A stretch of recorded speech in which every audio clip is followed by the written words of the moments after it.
It could be any day, anywhere. A hurricane is brewing. Like many problems, it knows no borders. But as the storm advances across the ocean, it is tracked by satellite. Ships are directed to the shelter of safe harbors. People are warned to evacuate. It's a coordinated response made possible by the international system that shapes our world, the United Nations and its family of agencies.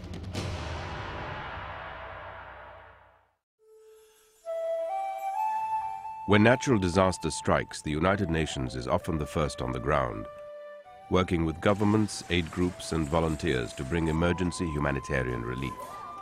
This is just one aspect of the UN's work, which includes bringing clean water to communities in need, vaccinating children, helping farmers to improve their harvest, and much, much more. But this is not how the United Nations started.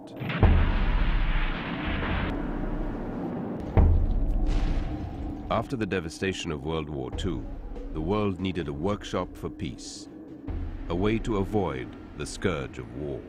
The solution? An assembly of nations where leaders of countries, big and small, could debate and seek consensus on common action.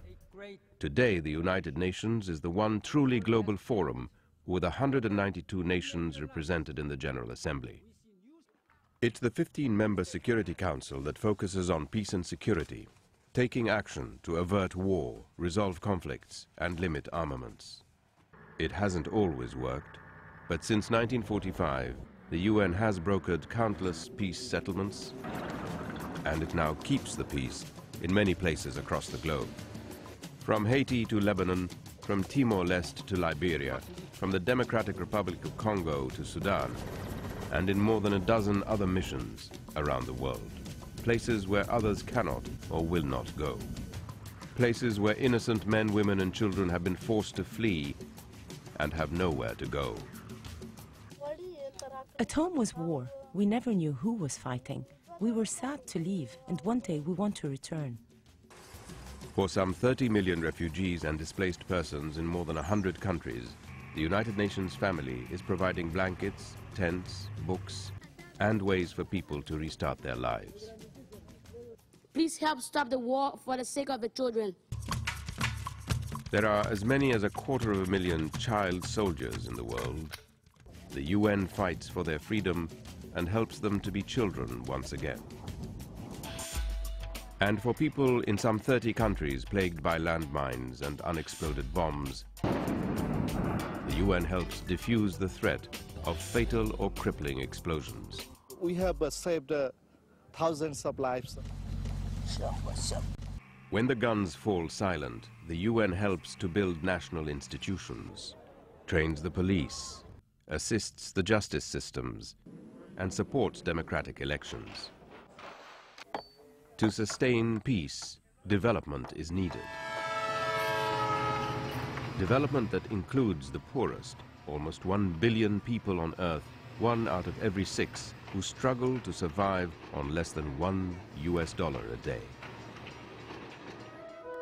World leaders have formed a global partnership that sets 8 goals for humanity, collectively known as the Millennium Development Goals.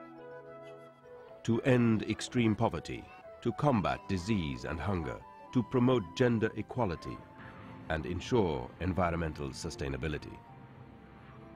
Much remains to be done by the target year 2015, but a real difference has already been made in people's lives. In improving maternal health, by providing health care to pregnant women. In combating the deadly impact of malaria, especially in Africa, and in fighting HIV and AIDS. I did the test.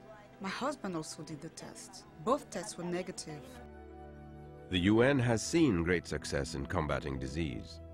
Smallpox has been eradicated. Today, the UN is making strides in tackling polio, measles, and other preventable diseases. We can point to undeniable progress. 3 million more children now survive each year. An additional 2 million people receive treatment for AIDS, and millions more children are in school. Schooling is a basic human right. one of many enshrined in the United Nations Universal Declaration of Human Rights, adopted in 1948. Decades later, it is still the standard against which all societies and all governments are measured. No government today dares to say that the Universal Declaration of Human Rights is none of their business. Still, for all too many, respect for the dignity and rights of human beings everywhere remains a distant vision. The United Nations dispatches independent experts to investigate complaints of human rights violations and urges governments to uphold their responsibility to protect civilians. Today, more than ever, the world needs united action to face the many challenges of the new millennium. We hold the future in our hands.